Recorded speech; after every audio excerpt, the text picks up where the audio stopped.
கேக்குறேன்.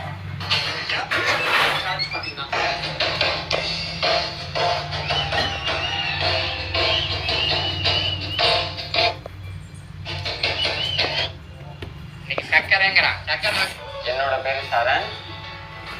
என் கிராம பேர் வந்து மேலக்கொருக்கல். எங்க கிராமத்துல பாத்தீங்கன்னா மொத்தம் ஒரு 20 குடும்பம் இருக்கும். 20 குடும்பமே வந்து தாழ்த்தப்பட்ட சமூகத்தை சேர்ந்தவங்க தான். எனக்கு ஒரு பெரிய ஒரு கோபம் ஒன்று இருக்கு. இன்னமும் இங்க உள்ள பெரியவங்க எல்லாம் சில இடங்கள்ல செருப்பு போடுறதுல ஏன் அப்படி இருக்கு?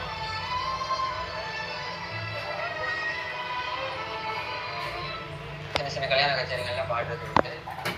சில இடத்துல வந்து கூப்பிடுவாங்க, ஆனா பாட சொல்ல மாட்டாங்க, ரொம்ப மோசமா பேசுவாங்க.